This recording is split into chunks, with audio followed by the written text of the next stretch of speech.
Muy buenos días, tengan todos ustedes bienvenidos a este curso de clasificación de áreas eléctricas peligrosas conforme a normativas NFPA 497, API 500 y API 505 como prácticas recomendadas. Les acompaña en esta oportunidad Walter Sarmiento, soy ingeniero industrial con un poquito más de 29 años de experiencia en el rubro. Soy ingeniero de seguridad certificado y CEPI de NFPA en lo que es ingeniería contra incendios. En esta oportunidad voy a compartir con ustedes una breve descripción de lo que es la necesidad de clasificar las áreas peligrosas que se tienen en los diferentes procesos y obviamente la necesidad de entender de manera más cercana la aplicabilidad de estas normativas y prácticas recomendadas en la industria que de un tiempo a esta parte han tenido mucha preponderancia, principalmente por los incidentes que han sucedido en la industria. A nombre de Elite Training, sean ustedes bienvenidos y vamos a comenzar.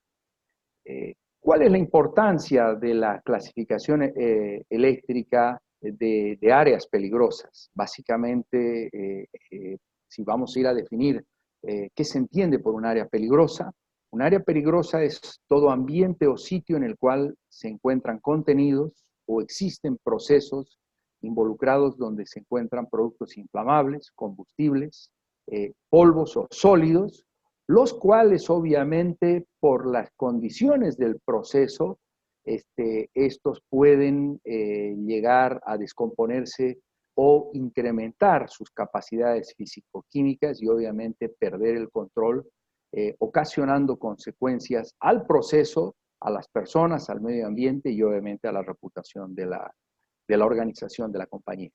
La norma NFPA 497, que es clasificación eléctrica de áreas peligrosas de productos inflamables y combustibles, específicamente refiere a una serie de requisitos que deben de cumplir las diferentes instalaciones, las diferentes condiciones y obviamente la definición de cada uno de estos procesos para efecto de evitar incidentes de proceso a través de una descripción de diferentes típicos o diagramas en los cuales se definen la ubicación de equipos, las distancias y obviamente las características que éstas deben de cumplir. La norma NFPA 497 tiene, podríamos decir, tal vez un componente muy importante de ligar todo el elemento de la buena práctica apoyado en lo que es el Código Nacional Eléctrico, o lo que ya conocemos como NEC, o la NFPA 70. De igual manera, el Instituto Americano del Petróleo, así también como el IEC, disponen de normativas, prácticas recomendadas en este caso, como ser el API 500 y el API 505. El API 500 específicamente nos refiere a una caracterización de lo que es la clasificación de los diferentes componentes por división y la 505 nos habla por zonas, que en realidad son filosofías o lo que podríamos decir criterios de clasificación de las diferentes áreas en base obviamente a los criterios de los tipos de productos que se manejan. En este caso, tener en cuenta los diferentes tipos de productos que se manejan son los de clase 1, donde están productos inflamables y combustibles, los de clase 2, polvos, y clase 3, todo lo que es sólidos en suspensión. Entonces, bajo ese criterio, la clasificación eléctrica de áreas peligrosas, o como lo vamos a venir a denominar de acá en adelante como HAZLOC, es una integración de diferentes disciplinas de ingeniería que específicamente se conjugan para poder utilizar, para poder, podríamos decir, interactuar en lo referido específicamente a la gestión de la seguridad de los procesos. La gestión de seguridad de los procesos tiene diferentes elementos a aplicar como disciplinas operacionales y buenas prácticas, y la clasificación eléctrica de áreas peligrosas es uno de esos elementos. ¿Por qué? Porque permite delimitar las condiciones de seguridad operacional y propias de los diferentes componentes y compuestos, sean estos clase 1, clase 2 o clase 3, en relación a la posibilidad o la condición que estos tienen de liberar la energía peligrosa de esos procesos, ¿no?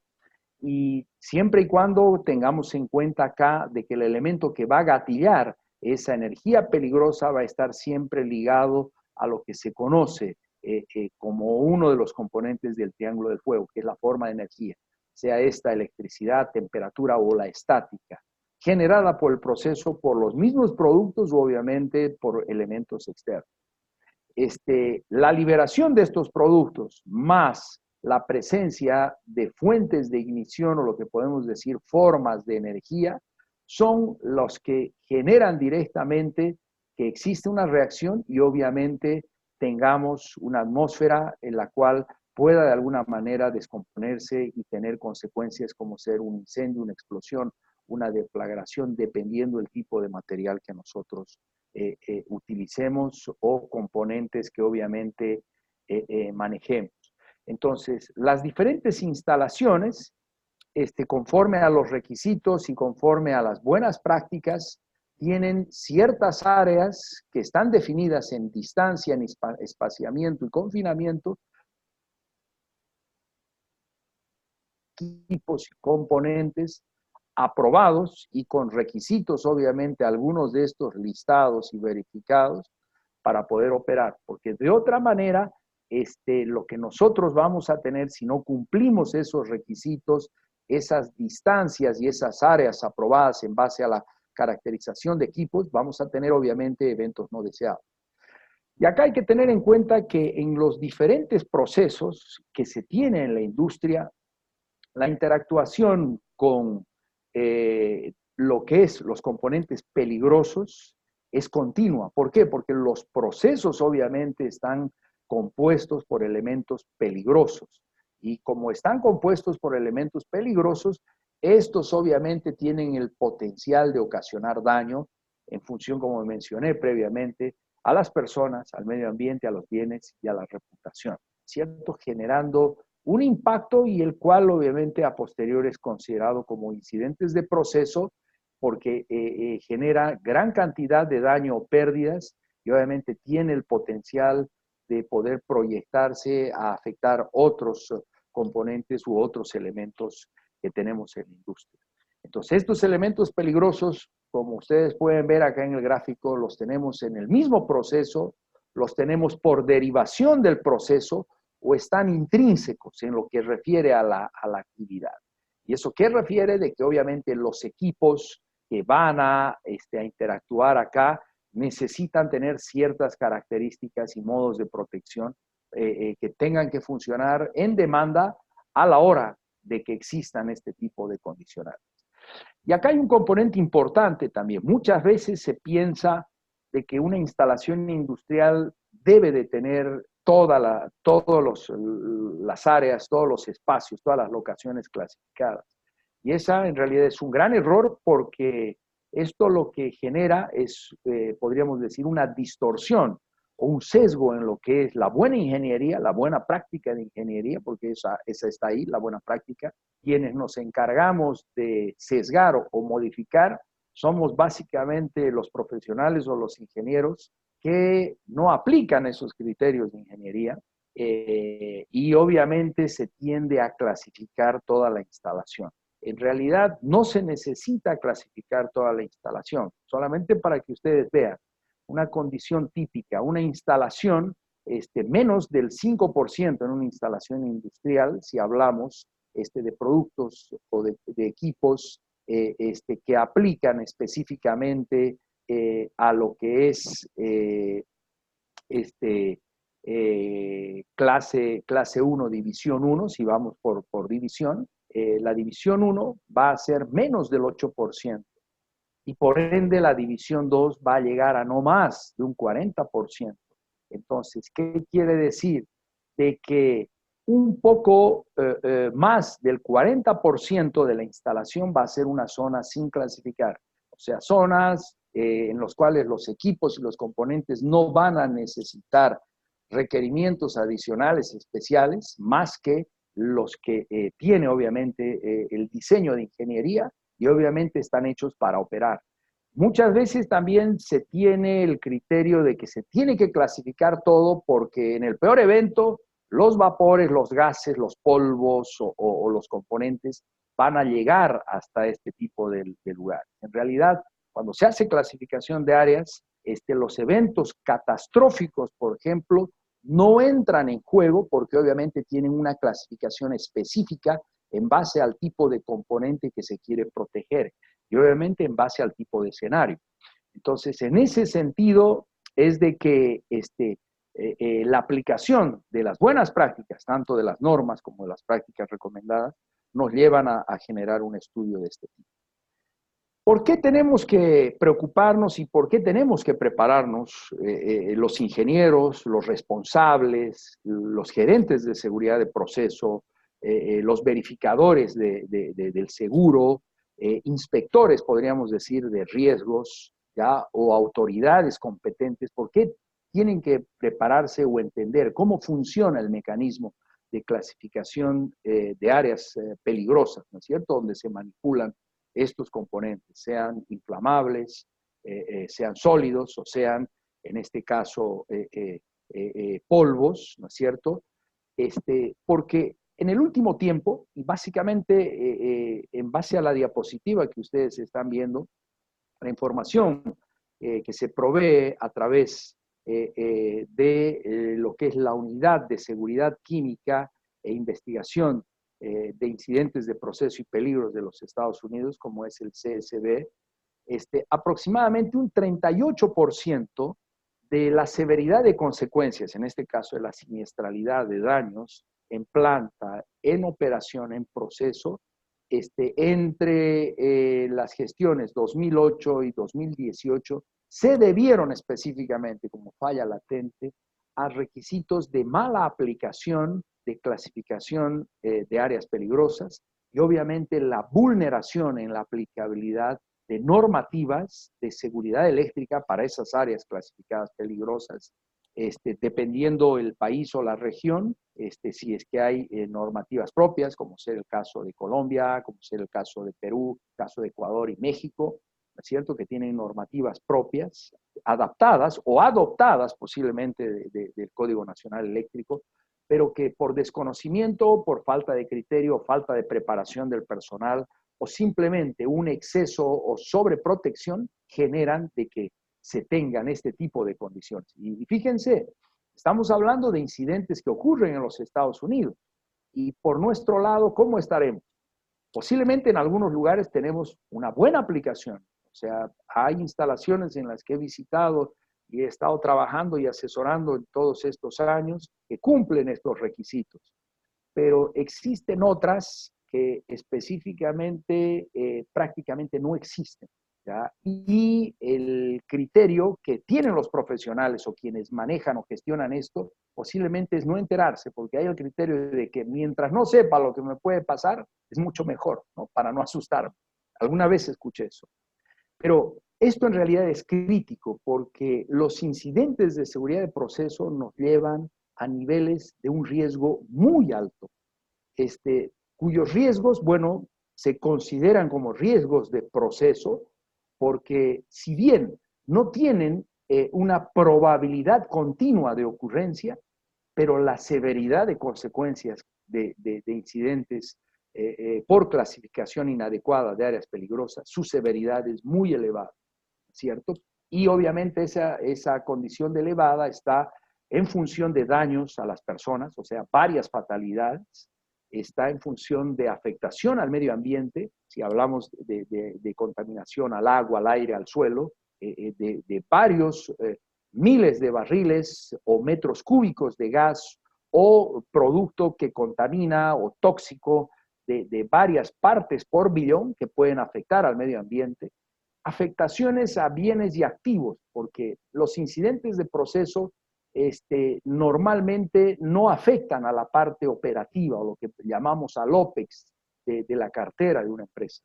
Los accidentes de proceso afectan al CAPEX, a elementos de capital, porque como ustedes pueden ver en las gráficas, después de un incidente de clasificación de áreas, como el que ustedes están viendo acá en la parte izquierda de su pantalla, este es un incidente muy conocido que ocurrió en Missouri,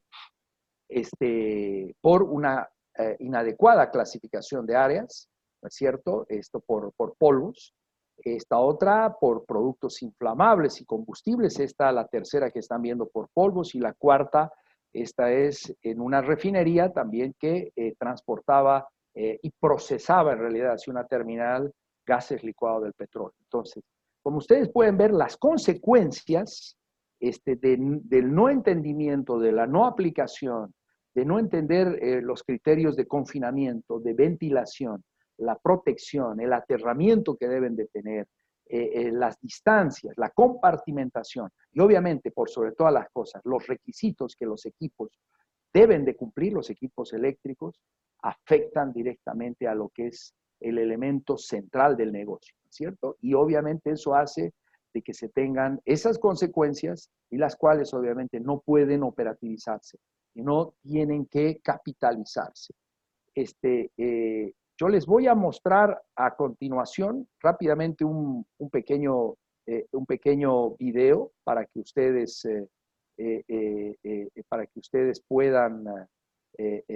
puedan ver. Me parece que voy a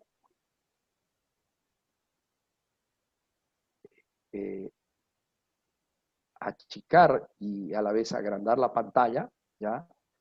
Este es un video que posiblemente ustedes lo han visto. Voy a explicarles inicialmente, esta es una instalación donde se generan mezclas de solventes de pintura donde hay pigmentos y algunas muestras patrones en estos bies o lo que pueden llamarse también los totes, donde llega el producto inflamable.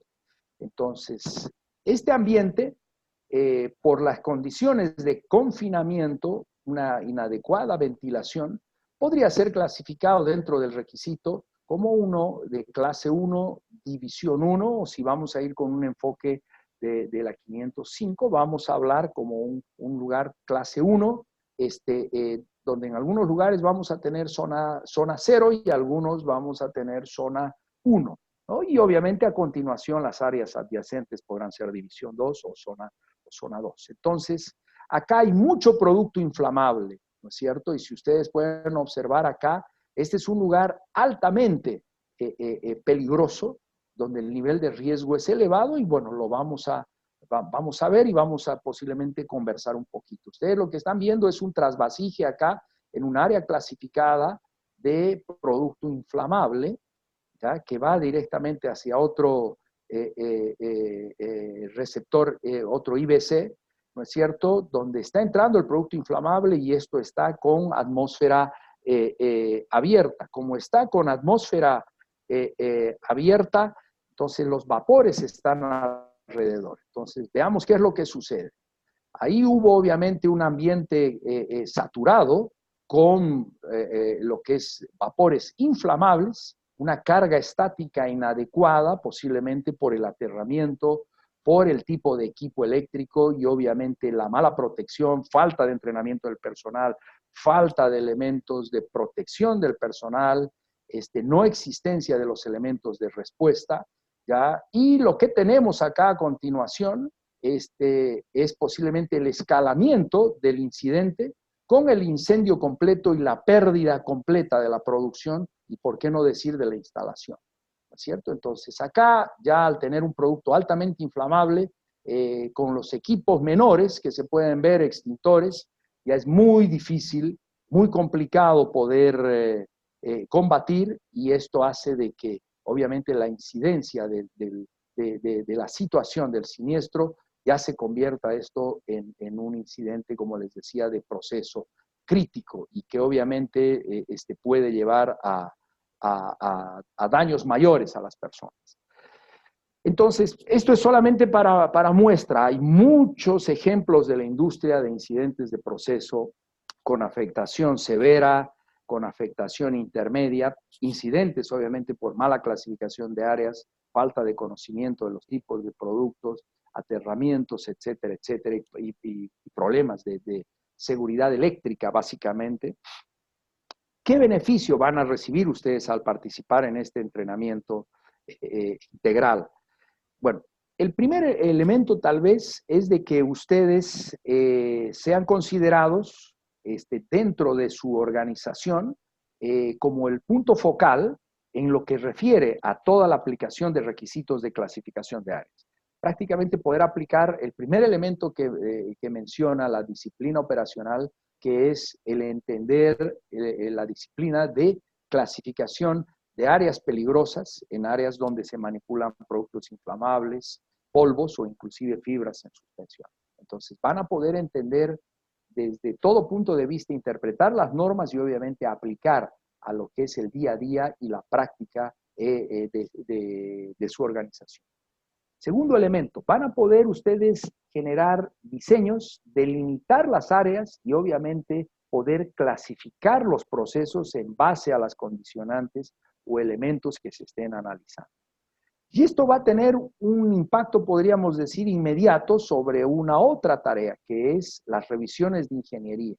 Elemento o disciplina que muchas veces es mal realizado porque se piensa que clasificar áreas es agarrar un típico de una de las prácticas recomendadas o de las normas, ponerlo en el CAD, en el AutoCAD, y directamente calzarlo como una capa en el layer del plano del proceso que estamos analizando.